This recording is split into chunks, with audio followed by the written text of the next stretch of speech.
I have spent years searching for Generator Rex, only to come up empty-handed for every legal avenue I've tried. There's no disc release. You can't find this series streaming anywhere. Honestly, if my oldest kid didn't still have action figures hanging around unloved in a box in the basement, I would swear to you that this series was a fever dream. And truly, if you don't have a small fortune to hand over to Amazon for a digital copy that could be taken away at any time, you are not getting your hands on this series. So let's get into Generator Rex, its heyday, and what the fuck happened to make this show vanish. And hey, if you're one of the few who remember this series, leave me a screaming emoji comment, because I'm sure you're just as frustrated as I am that you can't find it anymore.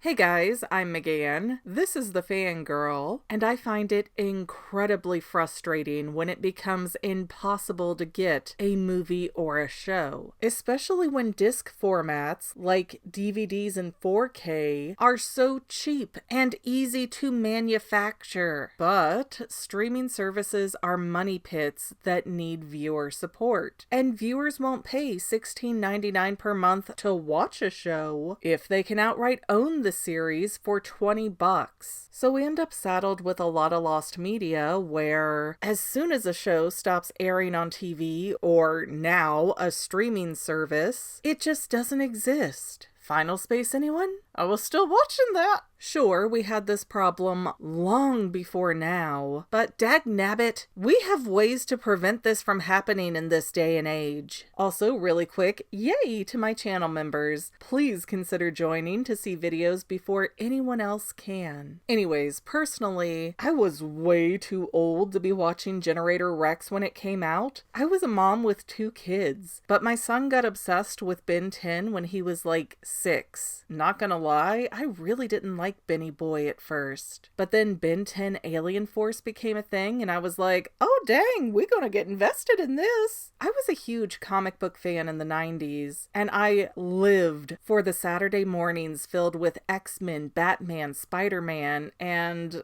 other less popular hero shows, like the animated Iron Man from way back then. So Alien Force felt like coming home to watch a mix of all of those shows. It had loads of mystery and intrigue, and yeah, I know, I'm gushing all over the wrong series right now, but the point is, Ben 10 Alien Force brought in such a large teen audience that Cartoon Network gave the series creators, Man of Action, another series called Generator Rex. This show would feature Rex Salazar, a teenage boy who went around fighting baddies called Evos because Rex himself was an Evo. But similar to Eren Yeager in Attack on Titan, Rex had the ability to control and manipulate his nanites instead of the other way around. So Rex was like both the savior of Evos and humanity, because Rex could heal people with nanite problems. And Rex's powers were, okay, think of something in the ballpark of a Transformer, but instead of Rex changing from a giant robot into a vehicle, Rex would just transconfigure his arm to be robotic or his legs to become a boat. The possibilities were really endless and could easily change based on whatever the situation called for. Rex was also kind of special because his character was half Argentinian and half Mexican, making Rex one of, if not the very first, Latino main character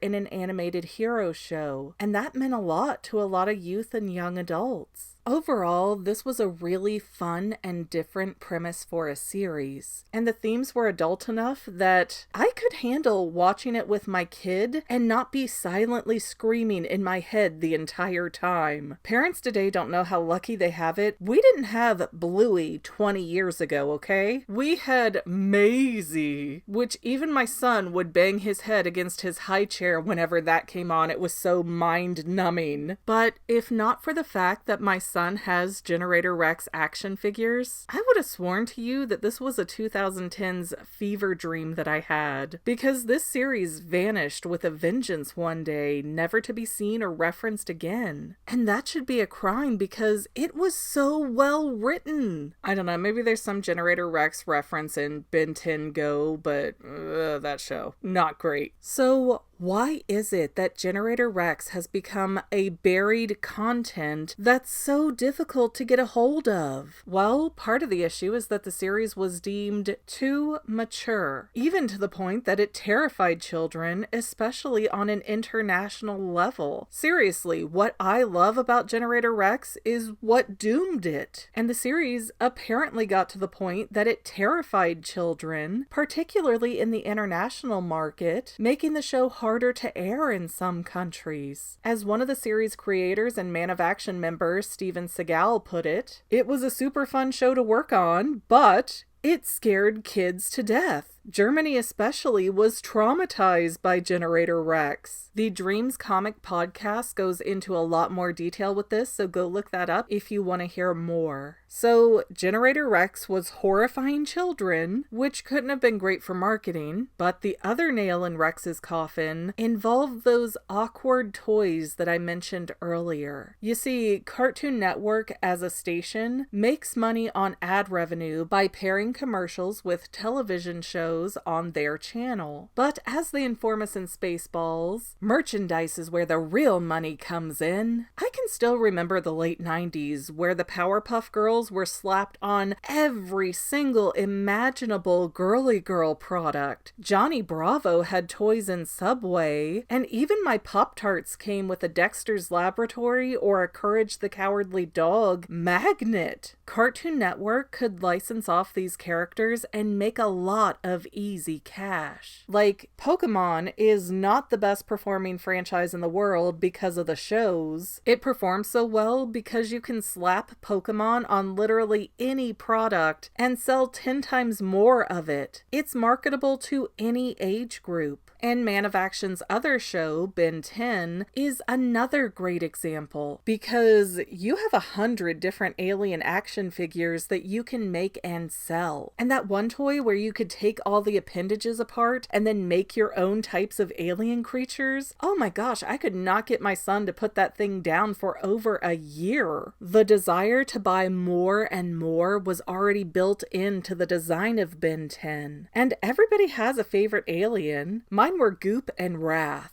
And the alien thing works really well because, yes, it's Ben, but also not really. There's a crowbar separation between the main character and all of these different aliens that he could manifest. But Generator Rex? Well, the very nature of the series was not super marketable as a toy line. How can I explain this? Oh, okay. Everybody remembers Pixar's Ratatouille, right? Well, there's a reason why you only see merchandise involving Remy or the other rats, and there's barely any consumable products that feature any of the human characters because they are absolutely grotesque to look at. Generator Rex had a similar issue. Everything that Rex turned into was basically his head and torso and some crazy demonized possessed looking technology. Rex often changed his arms and legs, but his head and torso were always Rex. There was no real crowbar separation there. Rex went through transformations that were very stylistic for the show, but it's kind of flippin' weird to be an action figure where the legs are a motorcycle or the arm is a big buzzsaw. And they weren't detachable either. If you bought that figure, that was the only way Rex could ever look. So that unique quality of how Rex can manipulate his own body also makes him off-putting in a toy line. And I'm sorry, but whatever genius decided to make Rex a Halloween costume for toddlers was a total dolt. This was never a juvenile show. So of course sales aren't going to happen if you are not marketing to the right people. And Rex fell into the same similarly bad place as Small Soldiers, where the target audience, teenage boys, aren't exactly the ones buying costumes and action figures. I mean, hey, in 2024, sure, toys are for everybody now. But in the 2010s, toys were basically for little kids and creepy adult nerds, and I don't say that with hate, I was one of them. But a teenage boy in the 2010s would be expected to watch the shows, sure, but a teenage boy's purchase patterns would be in line with video games or other tech-driven areas like a laptop. Most kids aren't playing with action figures by about age 10. line, which made Generator Rex less profitable because of that disconnect between the audience appeal and merchandising. And hey, I won't lie, I do very clearly remember only buying Generator Rex action figures for my son because they were on clearance for like $1.50 each. And I really think a lot of that was because the toys had little visual shelf appeal. Teenagers don't want cheap action figures that aren't very articulated and don't do a bunch of things. Teens are more prone to go after something like the Black Label Collector's Edition,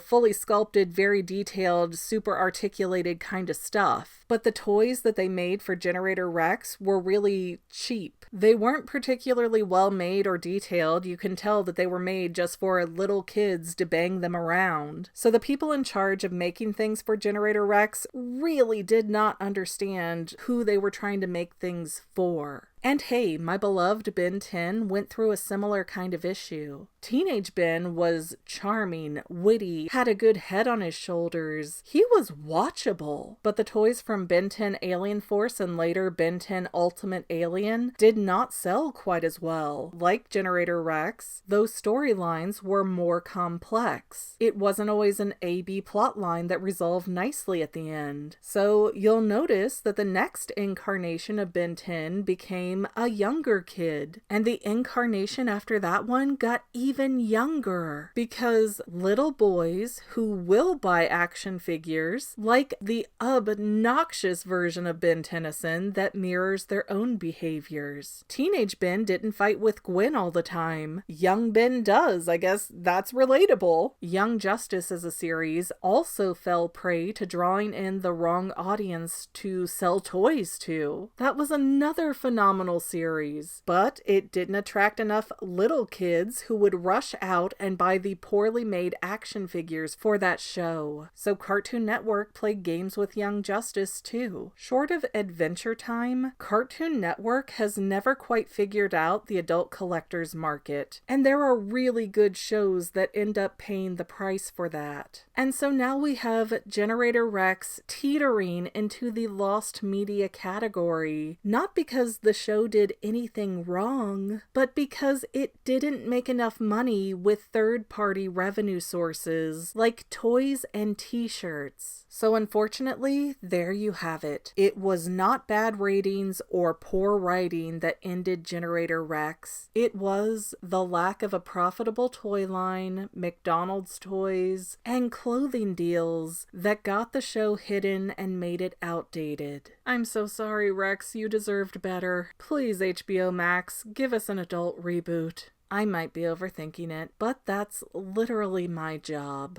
And to any of my members here on YouTube, a huge bottom of my heart thank you for all of your help and support. If you would like to become a paid channel member, there is a link in the description below. Thanks again, guys. Love you. Well, family members, we're almost done, but I want to invite you to hang out with me in some other places. I'm on Twitter and Instagram as my own personal self, and I have a Facebook page too, but I mostly just post photos over there. And sometimes people say, "Hey, McGann, I want to mail you something. How do I do that?" Easy. Just click the About tab on my channel page and my most current P.O. Box info will be right there. I also run another channel, The Family. It's really a hodgepodge channel where we might post anything. Oh yeah, and I also sell shirts and stickers and stuff with the Family and the Fangirl logos. If that is your cup of tea, I have a link in every description of every video. Finally, if you want to help out the Fangirl channel and make sure I'm putting out video essays for years to come, the best way you can help is by subscribing and watching more of my videos, whether they're new, old, whatever. Maybe even share one or two on social media, help spread the word. People who watch to the end of videos, like you, helps to tell the site, hey, this is a good video, we should recommend it to other people. So if you made it this far, leave me a comment of something like, hey, I made it to the end. Love ya.